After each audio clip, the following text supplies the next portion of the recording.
നീ ഇന്ന് തന്നെ വന്നെത്തുമെന്ന് എനിക്കറിയാമായിരുന്നു. ജോലിയൊക്കെ സുഖമായിരുന്നോ മോളെ? പഴയതുപോലെ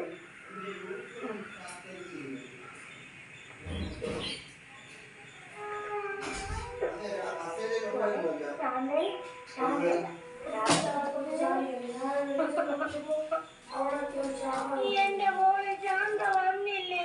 വന്നില്ല. എന്റെ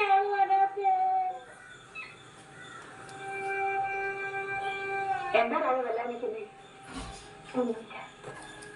നാളെയൊക്കെ കഴിഞ്ഞില്ലേ?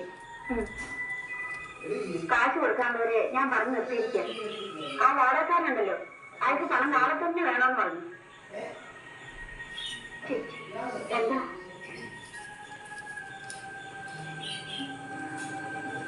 എന്റെ കയ്യിൽ കാശില്ല. അതെന്താ? നാടകക്കാർ പണം തന്നില്ലേ?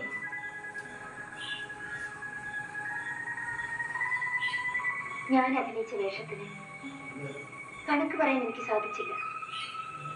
അത്രയ്ക്ക് നല്ലൊരു വേഷമായിരുന്നു. എല്ലാവർക്കും അത് ഇഷ്ടപ്പെടുകയും ചെയ്തു. ഇത്രയും നല്ലൊരു വേഷം എനിക്ക് കിട്ടിയിരുന്നില്ല. എന്ന് വെച്ച് ആരെങ്കിലും ചെയ്ത ജോലിക്ക് കൂലി വാങ്ങിക്കാതെ വരുമോ? നീയൊന്നും ജീവിക്കാൻ പറ്റിയിട്ടില്ല പെണ്ണെ.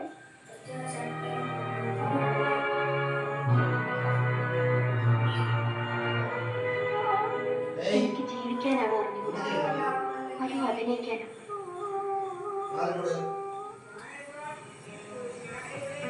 ഈ ലോകത്ത് നീ മാത്രം കുറച്ച് ആത്മാർത്ഥത കാണിച്ചതുകൊണ്ട് വലിയ പ്രയോജനമൊന്നുമില്ല രാധ. നീ പണം വാങ്ങാഞ്ഞത് വലിയ വിഹിതമായി. വാങ്ങാൻ എനിക്ക് കഴിഞ്ഞില്ല മാസ്റ്റർ.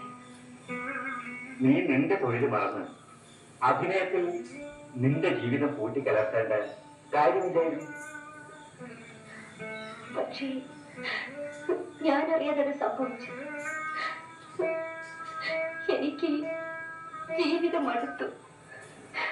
ഒരിക്കലെങ്കിലും ജീവിതം മടുത്തു എന്ന് തോന്നാത്തവരായി ആരുണ്ട് ഈ ലോകത്തിൽ? ആ കാലം ചെല്ലുമ്പോൾ നിന്റെ ഈ ദുഃഖവും മാറും.